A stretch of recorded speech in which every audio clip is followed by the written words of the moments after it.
Oh, damn. What you listening to? I'm listening to 1020 radio. Man, if I hadn't recorded the last part, that would have been awful. I did. That was Mano with Dia playing on the Joe To Go show here on 1020 radio. And I'm still here with Isie Potter. Hello again. Hi. I thought we'd start this part off with a joke from me, because I heard a good joke over Christmas, and I thought, well, let's keep this, a little bit light-hearted, or at least positive. You may have heard it. Joe's joke corner. Where does the policeman live? Don't know, where does the policeman live? Let'sbe Avenue. It took me a while to get there, but Great joke. Best joke I heard all Christmas. That is a good joke. It is good. Christmas cracker. Was it? Well, it wasn't. No, I heard it's it too good. on telly. I didn't steal it. I promise. But Izzy, I want to know 3 things from you that we could all do to give us a boost of positivity as we start off our new year. Okay. So my number one thing would be put on a song that you love and go crazy, dance to it. Definitely. I noticed before Christmas that I hadn't had a good sing song in a while, and I did over Christmas, and it made me feel so good just to let it be, let it rip completely. Or a song from like from your childhood that really takes you to a good. You know how music just takes you back to that place, like your holiday when you were 10 years old in Devon, and something like that. It's good because it's like it's replaying those memories in your brain, and that's you don't know that that's not happening right now. You experience it like it's happening now.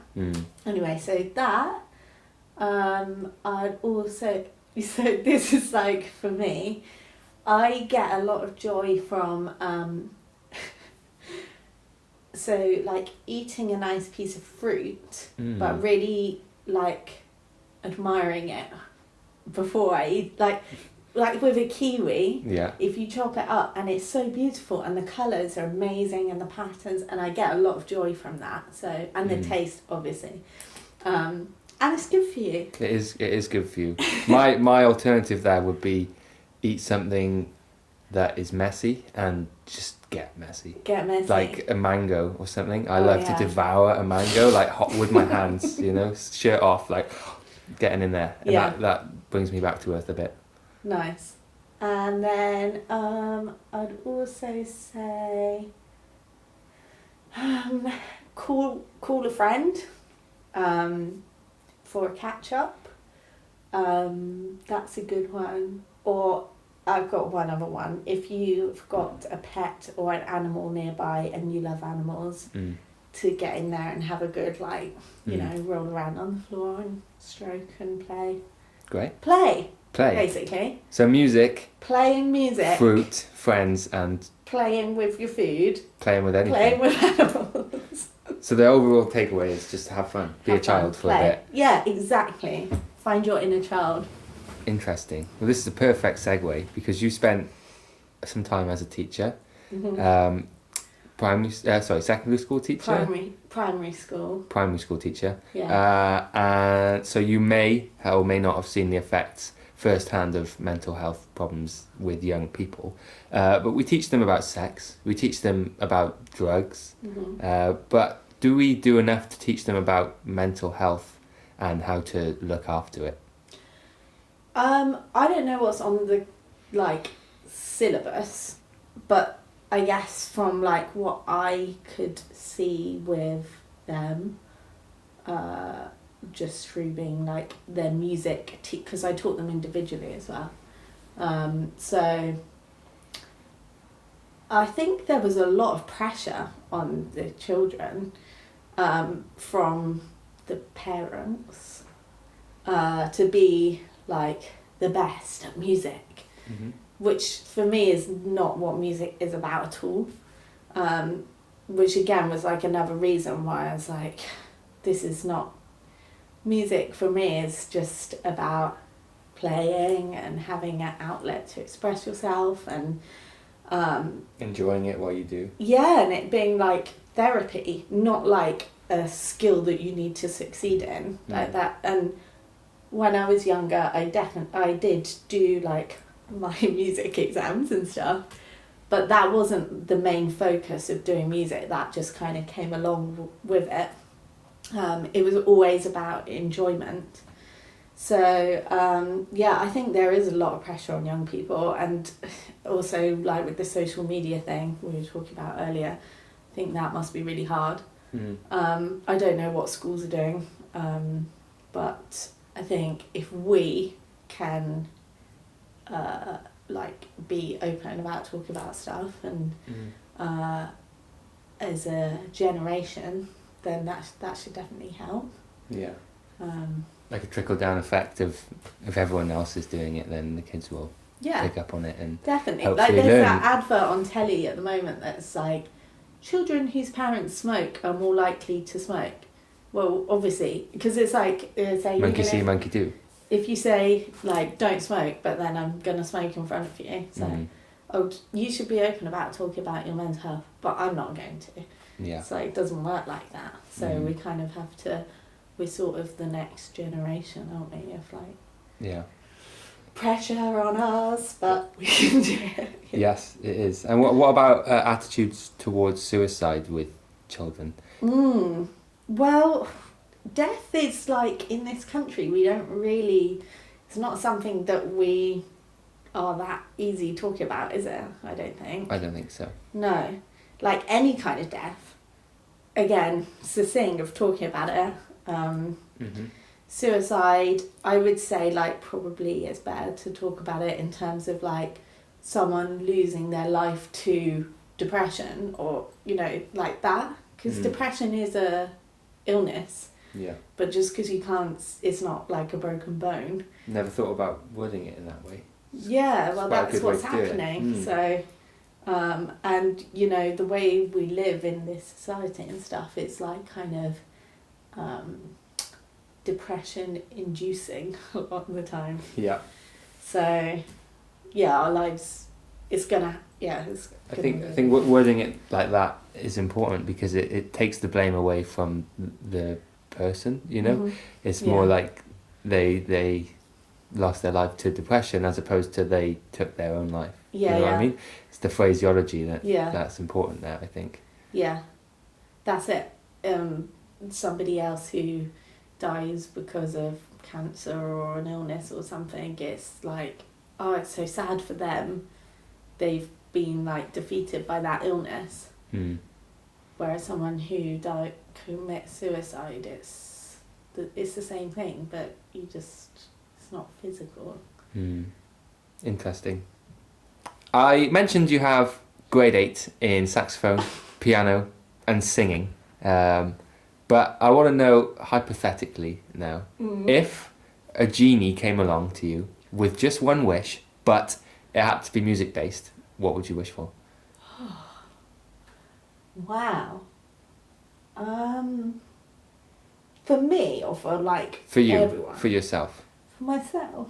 Selfish wishing.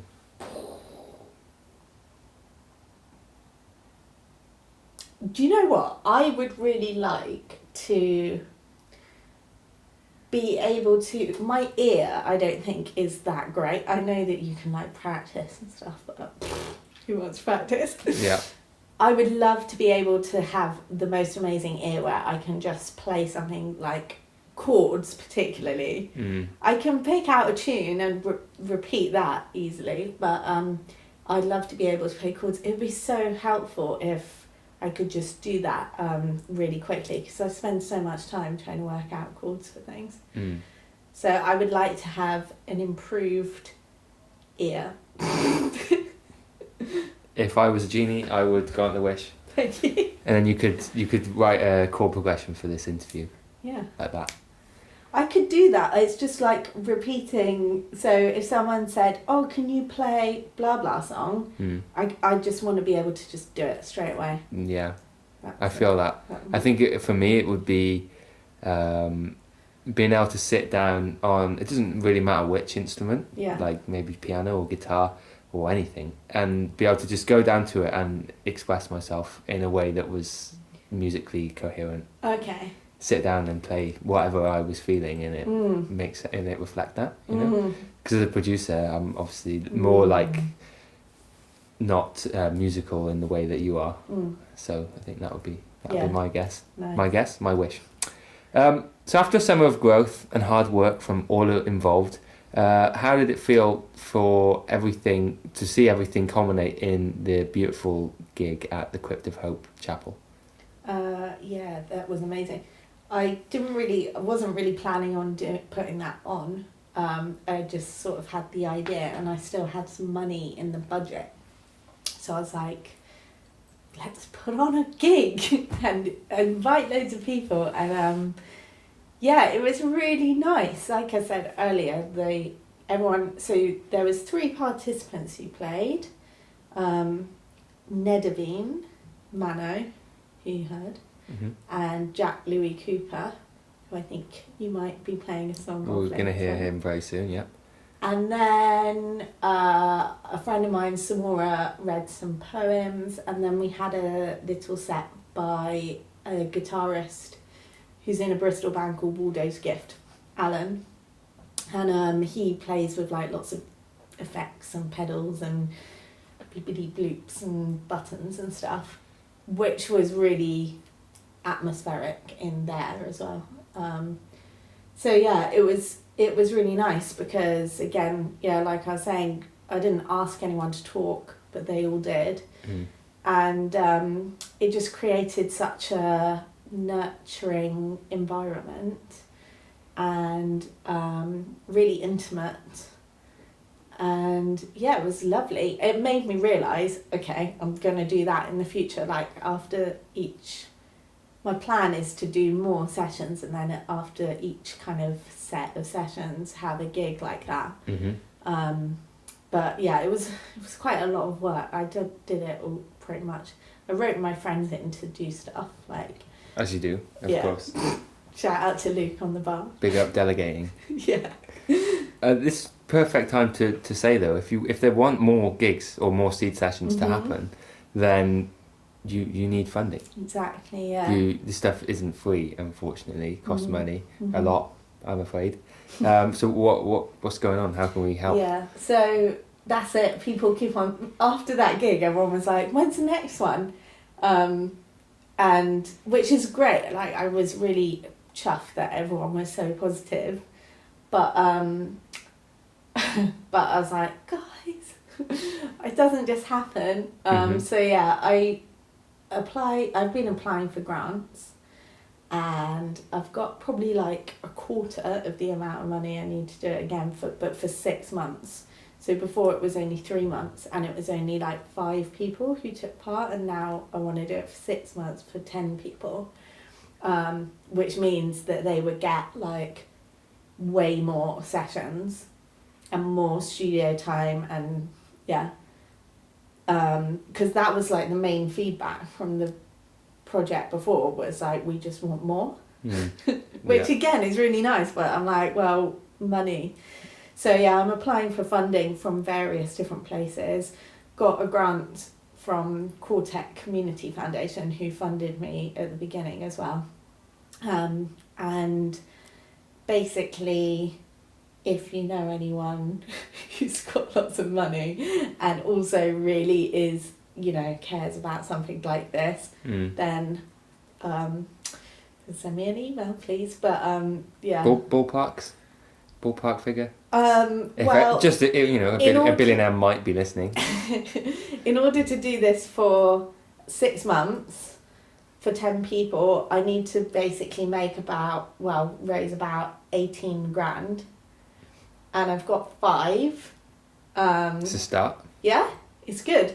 So I just need to keep going, basically. But you get lots of places saying no. So I've been trying not to take that personally, and just keep going. It'll happen. I believe in you. Yeah, it definitely will happen. It just might take a couple of months or something, but like I said earlier, like I'm not doing this for the money, so there is no kind of time. It's not like I need to do this by a certain time.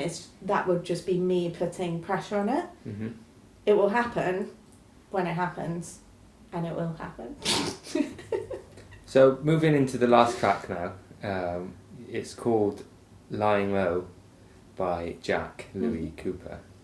Tell us about this one. So Jack was also part of the initial project. He had some music sessions with Steve Pringle, the guy from Michael Kiwanuka's band, and I think he gained a lot from it. He definitely seemed like he did. And yeah, he's definitely one to watch because I think he's getting quite a lot of gigs and he's very good. Yeah, well, this song's sick. It's I've got it written here, groovy as hell, sweet vocals, and lovely recording at DBS Pro.